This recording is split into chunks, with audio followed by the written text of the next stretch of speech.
I think there's a lot of people out there, including myself, who it's kind of slightly embarrassing to say that you don't understand all this inside out, because there's so many founders who have been on the fundraising journey who really understand it in incredible detail. And for 99% of the rest of us, it's like, oh God, this is really complex. So I'm leading the charge by saying it's okay not to understand it all and to just be on a continuous learning journey. So what's the next milestone then in terms of shareholder investment? Let's talk about investment now. Yeah. So I mean, if we start... And fundraising. Let's start very early stage and what investment and fundraising looks like. And I'll just try and, I suppose, draw out what is typical. So in the UK, we have a fantastic tax sort of incentive for early stage riskier businesses, which is the EIS scheme, so Enterprise Investment Scheme. It has a baby brother called SEIS, so Seed Enterprise Investment Scheme. Which essentially gives great tax advantages to the investors. And this is for individual investors, or there are certain things called EIS and SEIS funds, where they basically, for those individuals, there is an incentive to invest because they get some tax relief on the amount that they invest. So if it's an SEIS, they get 50% of what they invest back on their tax return against their income tax in any given year.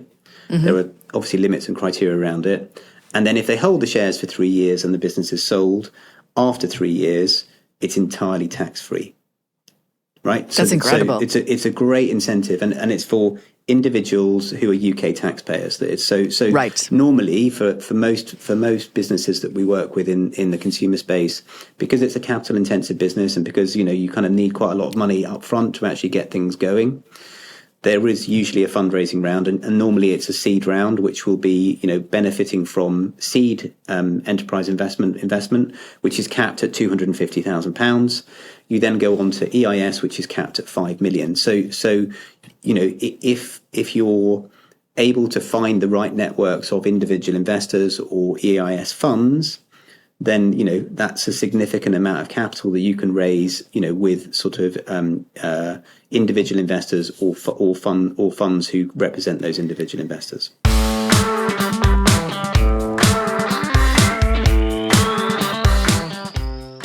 Welcome to Brand Growth Heroes, the leading podcast for the founders of challenger grocery brands. I'm your host, Fiona Fitz. My 25 years at global giants such as Nestle and challenger brands such as Goo Chocolate Puds, Chobani and Strong Roots, as well as coached over 400 scaling brands, means I have the experience to ask the questions that truly matter and get you the insight that will inspire you to think differently and drive serious growth for your brand.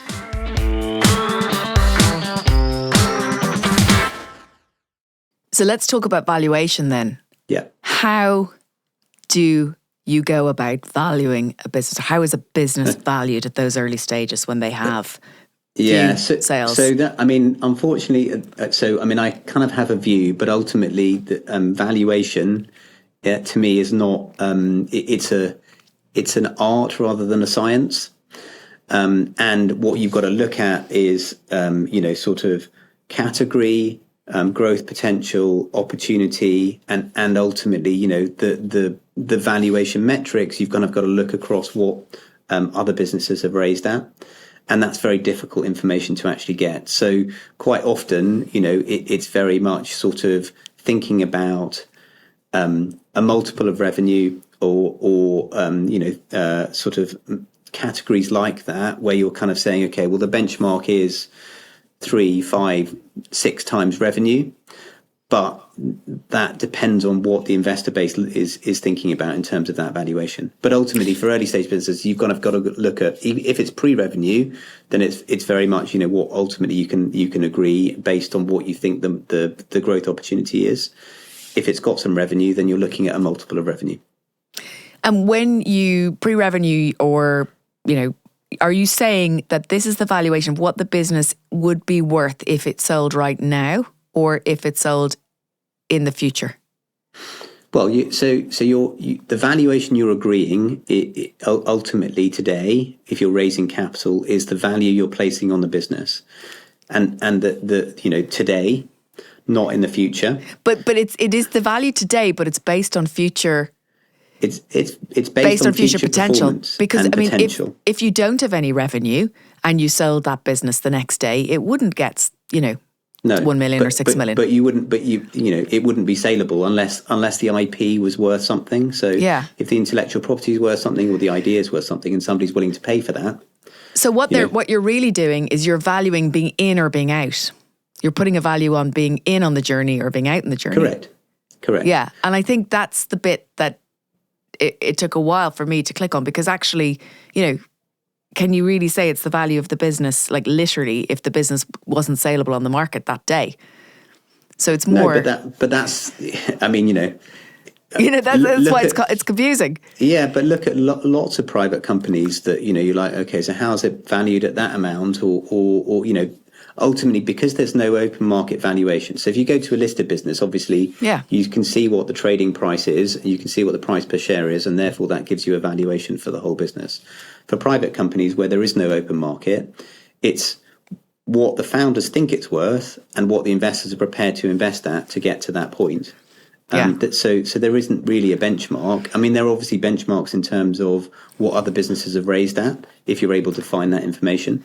Now, let's speak about that. So over the years that you've been doing this, supporting founders in all sorts of categories to set their business up correctly and their agreements up correctly and raise money and eventually exit. What crazy stuff have you seen, and where are we at now in terms of valuations? Well, so it's all, I mean, weirdly, it's all very cyclical. So if we go back to, I don't know, Innocent, at that point in time, we didn't have a big sort of VC market in the UK. EIS had just been had been created, so there was the ability to raise capital from individual investors. But a lot of those sort of sophisticated benchmarks or milestones kind of weren't there. So the valuation discussions ultimately will always be around the kind of what are the investors prepared to invest at? What are the founders prepared to accept in terms of dilution? Because it all comes back to, if the lower the valuation and the amount that you raise, the greater the dilution is for the founder. But there then becomes a really difficult sort of cyclical thing in terms of, if you raise at too high a valuation and the business doesn't perform and you still need more money, that ultimately your valuation will come down. And therefore, you're going to get dilution later. Yeah. So it's very difficult. But weirdly, the trend I've noticed at the moment, and I think there was a slightly sort of bonkers moment. Maybe just everybody's getting very excited after the first sort of lockdown and COVID. 2021 to 2022, valuations for consumer business went off the charts. I mean, it was absolutely mental, like completely crazy. We did. Hundreds of fundraising deals over that period of time, and investors were literally, fear of missing out, agreeing crazy valuations, and then weirdly we then had the cost of living crisis that came in, and people started not sort of spending much on discretionary consumer spend, and valuation. Suddenly you had a valuation place where actually it was really difficult to raise capital. You had a lot of sort of tech businesses that were raising at crazy valuations. Over the last few years, I've seen valuation. I mean, it's still really tough. So in consumer, it's tough to raise capital. The expectations of investors is getting more and more. But I've sort of seen a trend where, because of AI and because some of the tech and sort of SaaS product businesses are less defensible because of the threat of AI, people are, the thesis of a lot of investors is changing, and they're kind of saying, well, actually, consumer, despite some of the challenges of what's going on in the macro climate, they're real products. People really buy them, and they kind of either consume them or eat them or put them on their bodies or whatever. And ultimately, if you've got a good business with a defensible proposition and something that you can show is a growing category, it's a much safer bet than some of the sort of tech businesses. So there is a kind of weird cyclical thing that you kind of see. Are you calling this? Are you saying that you can see it coming back around to consumer? Yes, I've seen a lot more interest in consumer over the last, 3 to 6 months in Isn't terms that of both funny? Because early stage investment and slightly later stage investment. I would have thought that right now, the gold rush for AI-based companies would have been huge, but that's obviously turning already. People No, it is wary. but it's a big drain on. So if you, weirdly, right, the Q1 stats for the fundraising environment in the UK, dominated by London, the majority of those investments went into AI tech. But there were still some, significant transactions in consumer, right? I mean, you look at Huel as an example that happened quite recently, a €1 billion valuation. And weirdly, you do the economics on that, it's a 3 times revenue multiple, right? I don't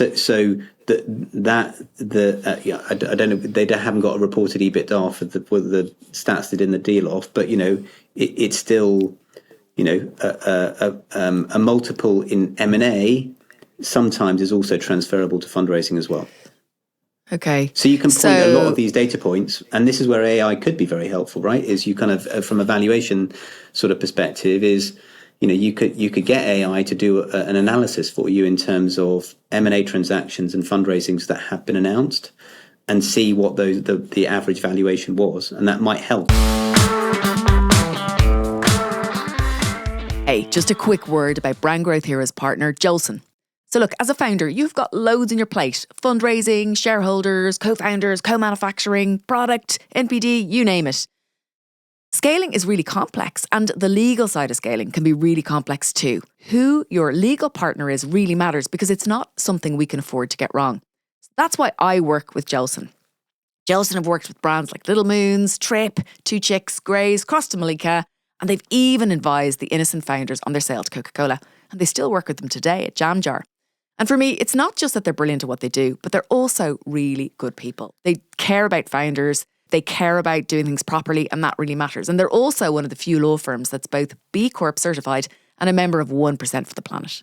Recently, I asked one of Joelson's managing partners, Paul Chappie, a tough but crucial question. Should co-founders discuss, right from the start, what happens if one of them wants to leave the business? Absolutely. I mean, with any joint venture, that's what a sort of co-founder relationship is. You've got to be very clear from the outset as to what each party is bringing to that business. Look at the skill sets, look at the time commitment. I often see founders coming where, one founder might have a full-time job. They're still getting the same amount of equity. And you can see immediately that there's an imbalance in that relationship that they either haven't looked at or are ignoring. And eventually that will come home to roost. So I think the key thing is to look at, what are we bringing? What is that future going to bring? What are the things that, if I have to go and look after kids or have to emigrate somewhere, what's going to happen to this business? What happens to my equity? All those questions need to be thought through, discussed, and contractually you can then just draft those provisions into that contract and set that relationship on a firm footing. You're not going to believe this, but Joelson is actually offering a free legal consultation to any founders who listen to Brand Growth Heroes podcast, and I would definitely take them up on it. You'll find a link to book now directly here in the show notes below, or just drop a comment underneath the episode and I will connect you with them directly. And now let's get back to the show.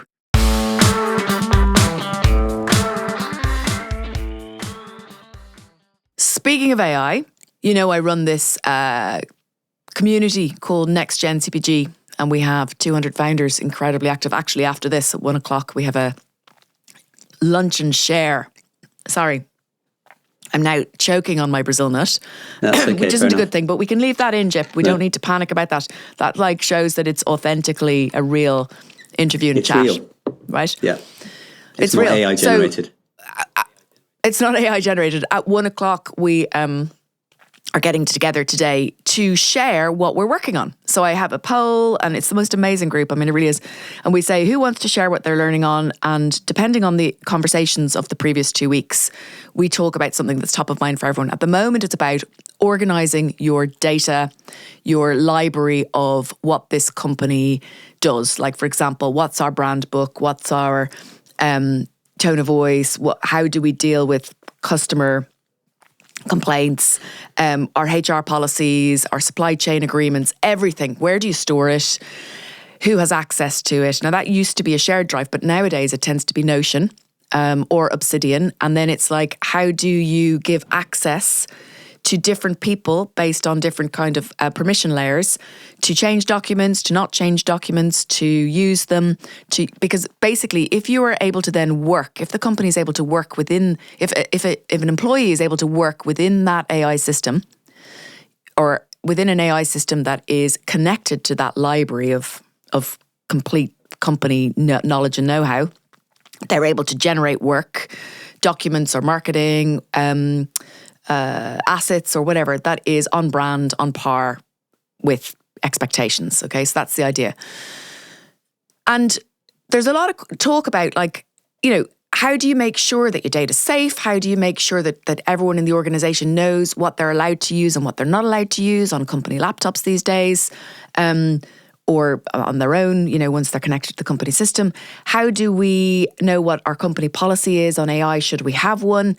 What's best practice? And nobody really knows. And any of the big consultancies out there who have given talks about AI, you know, it all tends to be very generic. Nobody's giving us like really concrete advice. So one of the big questions in the Next Gen CPG community, which is like an AI forward leadership community that I run with CPG founders from all categories, where we get together to learn from each other, peer-to-peer learning, what everyone's doing with AI, and in order to be responsible, take the leadership kind of, you know, position on how we want our businesses to use AI responsibly, but also to get the best out of our people and kind of unlock value with it, right?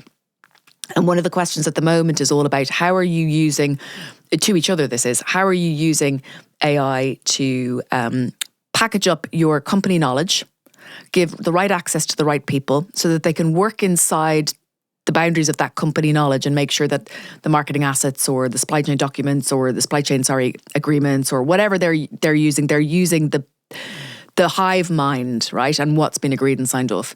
But one of the big questions is, you know, what are the legal implications of that, and how do I give the right permissions to the right people? And, you know, should I have an AI policy that I make sure that everybody understands in the business? And there seems to be no clear advice from any of the, from the government or from anyone. So we've got our own policy internally, right, which certainly we, you know, and we're being asked by clients, you know, in terms of what the parameters are, because the issues you've got to think about, you know, is obviously confidentiality, right? You know, what you're uploading and that you wouldn't be prepared to share, what the settings are in terms of the actual models you're using. You know, is it using that information to learn itself? So therefore, is it ingesting it, and therefore is it basically using that information? And then the other thing, obviously, is the overriding principles about data protection. So again, if you think about, you know, sort of, we've got quite stringent data protection laws in the UK. If you're using a model that's US based, where's that personal information going? You know, are you providing aggregated information into the model? Is it going over to the US to be processed over there?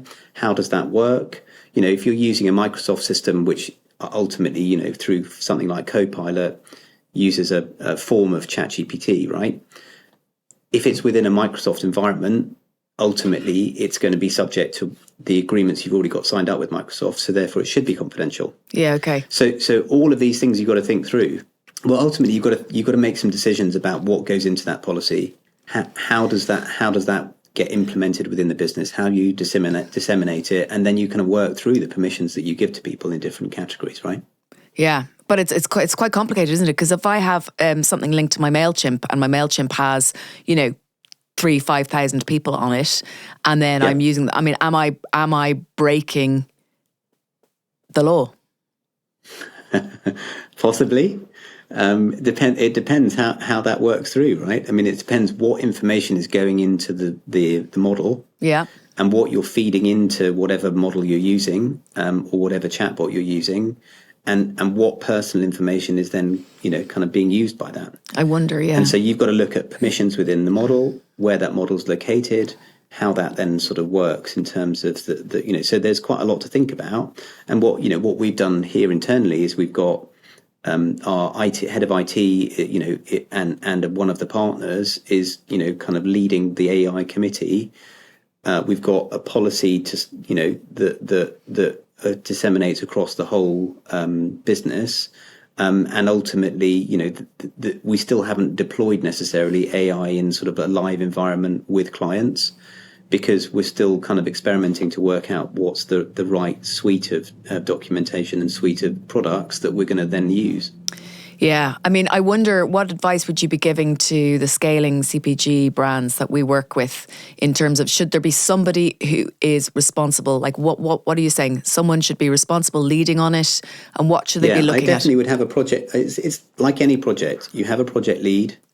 That project lead ultimately then sort of works out what the parameters are, and then you have a policy that guides, usage, what goes in, what goes out, and that has to link. With most scaling CPG brands, they're all handling sensitive personal data. Yeah, and that's not just customer data, but it's also employee data, supplier data, all of that sort of stuff. They're subject to data protection in the UK. So they've then got to think, well, how does that get changed when I'm starting to use, ChatGPT or kind of Claude or Copilot or whatever. You've got to look at all of those different things. Yeah, I think there's going to be all sorts of spin-off adjacencies on this, where somebody makes a mistake, but there is a policy, but they haven't been trained on it. And then there'll be a whole, it'll be something very public, and then there'll have to be regulation, and then there'll have to be expectations, a whole lot of expectations in terms of employment law on, if you're going to be using it in this way and you're going to have these kind of policies, you have to also have this amount of training and updated training and whatever. I mean, but I think training comes, there's going to be training on how to use the models, but training on what you're allowed to do, put into it. What the authorities are and all that kind of stuff. I think you can't put that expectation on employees of, there's a policy. It's a huge, massive burden of responsibility, right, in terms of privacy and secrecy and confidentiality, and, the company being sued because they have, by a partner, or, something's got out. But nothing changes, though, right? I mean, in terms of your operating model, you're using, and again, I don't want to, kind of dismiss AI as something that's not revolutionary, because it is, but ultimately it's still about, if I send an email to the wrong person, that's still a breach of confidentiality, right? Yeah. I just think it's a lot easier. It's a lot easier for there to be a breach of and I think, but it's not it's not something where you're kind of having to reinvent the wheel, right? No. So that's again is that, for all of this, it's like, it's a new tool. Yeah. And it's a new tool that we have to get used to working with, and there's going to be different consequences, but ultimately you've got to go through it in a sort of, I suppose, a responsible and systemic way. And then you've got the other lens that we are always coming up against is, being a B Corp, we've got to think about the sustainability angle of the use of AI, the amount of energy they're using, the amount of water they're using, all of the data centers.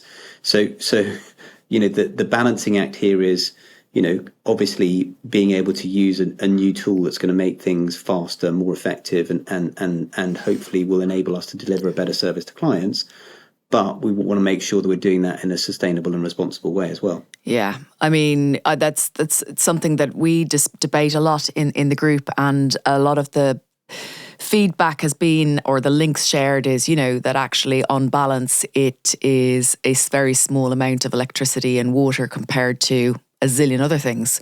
But the mindset should be, it's one extra thing, isn't it? It's one extra source of all this.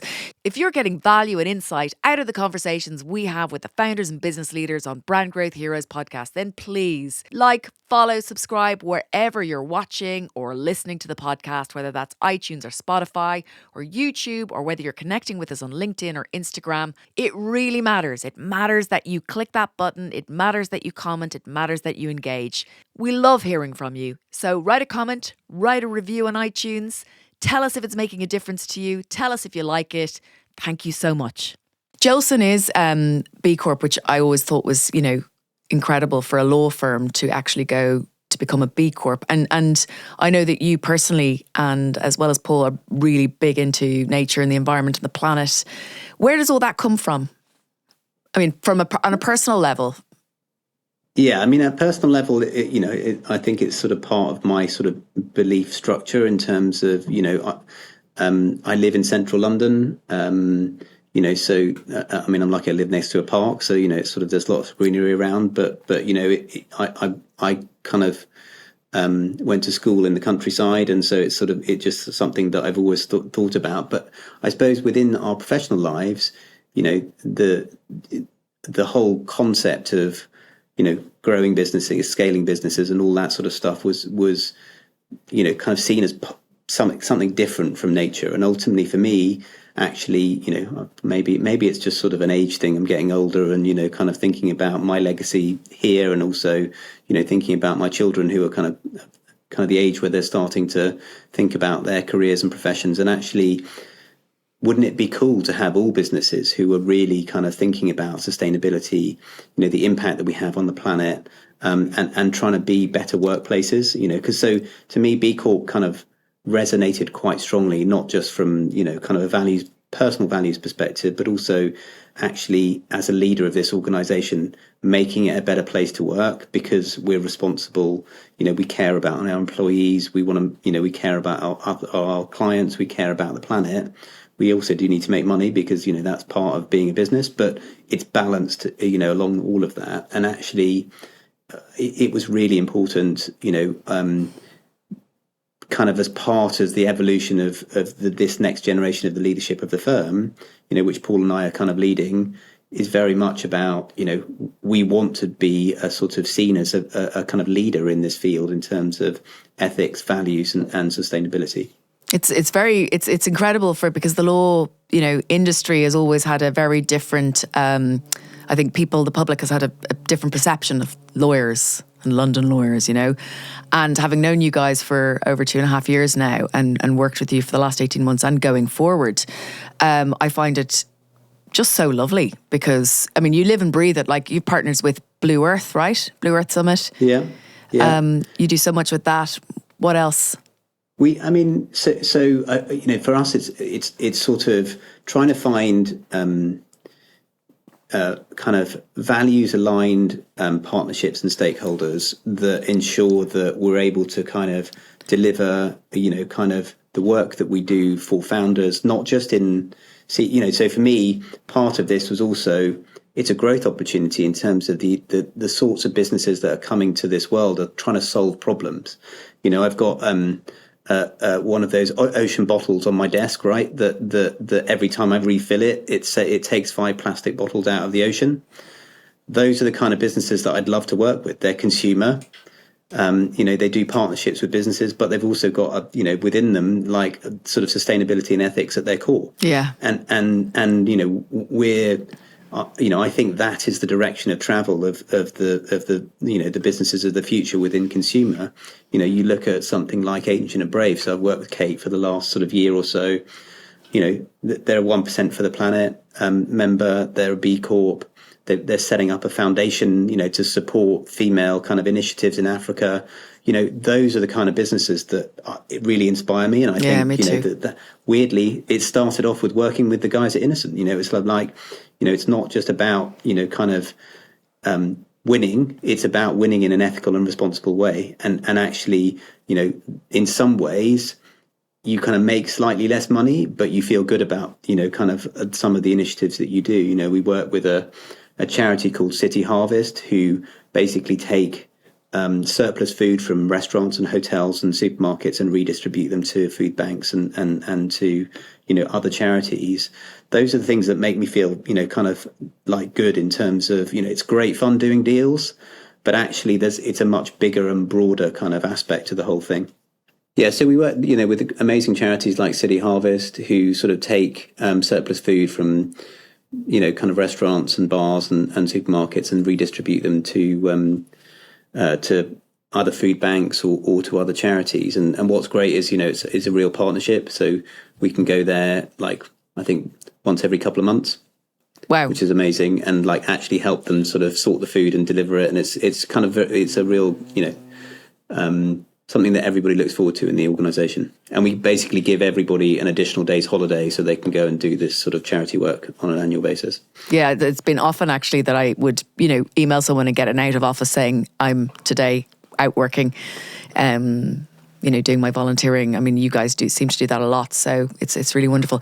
One of the things that we didn't cover, because I think I probably brought you off track, I'm very good at that, was when you get to exit. So let's dive back to where we were talking about the journey in terms of shareholding and raising investment and then exiting. So talk about what we need to think about there.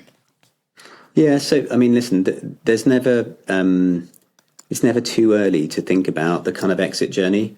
And some businesses we worked with, so like, you look at something like Little Moons, where, all of a sudden it was a sensation on TikTok and everybody thought there was it suddenly just appeared out of nowhere.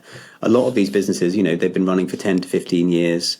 We worked with Viv and Howard for a couple of years before they got to this sort of significant moment where they had investment from El Castellan, a large private equity fund. And exit journeys can be, especially in the food space, so, there's lots of large, kind of international strategic kind of buyers who are out there. You've worked with a few of them, like Nestle and that kind of stuff. We sold tails to Nestle a few years ago. So, we worked in dog food as well as, or pet food as well as, kind of other kind of consumer brands. But the strategic kind of opportunities there for, when you get to a certain scale. There's private equity, which is another option in terms of selling. And we worked with Cassandra at Propercorn for a while, and then she sold to Proper to Exponent. We worked with her through that transaction. A lot of those sorts of deals, they're kind of years in the planning, and, you kind of need, a proper investment bank or corporate finance advisor, a decent legal firm, a good accountancy firm and a good tax advisor to really surround yourself with those sorts of things, because, they're sort of, although, everybody says all deals take, a few months of negotiation, they actually take quite a lot of planning. There's lots of due diligence you have to undertake, and then you go to market at the right time. Now, all of that is sort of something where what we love to do is kind of get involved with founders at an early stage. So we're kind of helping them and guiding them through that process. And a lot of it is also making sure that, if you're trying to build towards an exit, thinking about those issues that you can come across, whether it's getting your EMI options right, kind of thinking about some of those contractual arrangements, thinking about your supplier arrangements in terms of, well, what does a contract say? What happens if there is a change of control, and so you've got to think through a lot of those issues well before you get into a deal. Yeah. And so there's quite a lot of execution and planning that needs to go into it that you kind of need to think about quite early. Before we wrap up, what are the big absolute no-goes that you found with deals? So you're going to go into an exit deal or a big investment deal, say like PE or VC, and then something crops up from the past and it's like just a big no-no for the potential investor or buyer, acquirer. Yeah, well, I'll tell you a story about Innocent, which is in the public domain, and I don't mind sort of talking about it, but so the dude logo, so the little guy who sits on pretty much all of their sort of packaging, was designed by a designer called Gravy. And they didn't have a contract with these guys. This guy Gravy worked for a design company that went bust before Innocent had actually paid for the design work. When we were doing the deal with Coke, they received a letter from some guy who claimed he owned the logo,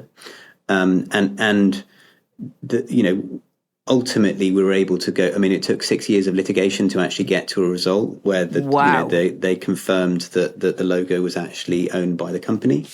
But that was a kind of moment on the deal where we thought actually this might not happen, because it's a significant risk to a significant part of the brand.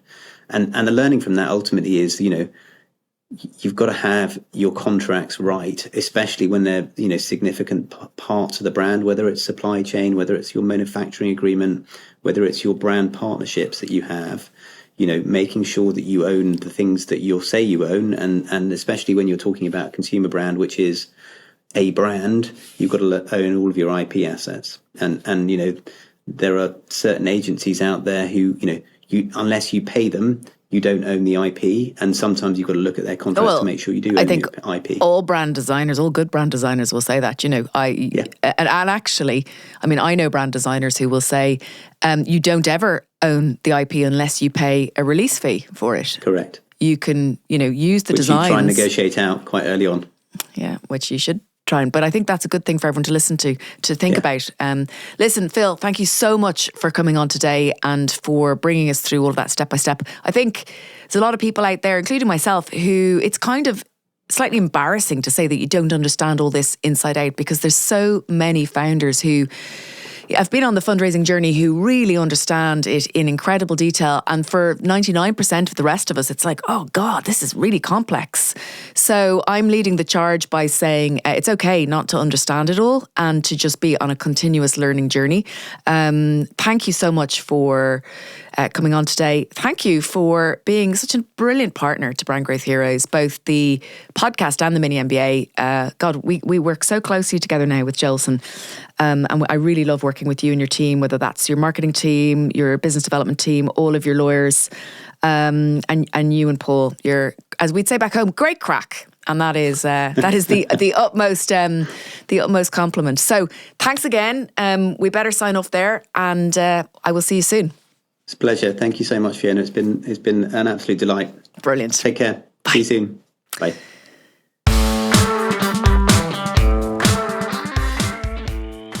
I love working with good people, and what I love about working with Joelson is they really do know their stuff, and that's why I work with them both on the podcast but both on the mini MBA.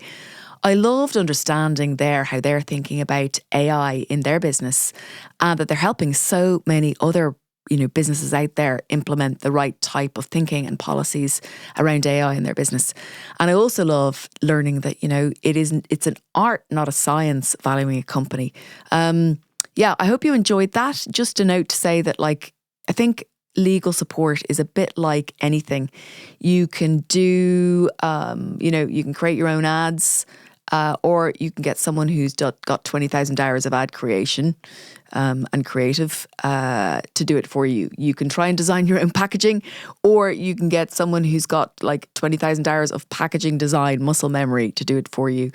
And I think often the founders I speak to will say, oh, well, I can just get AI to do that, or I can just work it out myself. But it's not that simple. I think you're underestimating a huge amount of thinking and learning and experience that goes behind it. So, yeah, it's something I've always felt really passionate about since my days back in Nestle, all the way through Chobani, Strong Roots, and all of the other companies I've worked with. It's really important, whatever the field is, getting an expert and a supplier on board at the right stage of your growth so that you've got someone who's got your back. And that's something I just wanted to share with you. Please share this episode with a like-minded founder or friend. Like and subscribe, and see you next time. Loads goes into the planning, preparation, production, and particularly editing and sound engineering around Brand Growth Heroes episodes. So my first thanks to my tech guru and sound engineer, Jip again of Ballagroove, and also to the rest of the Brand Growth Heroes team who all put in so much hard work to bring these episodes to you.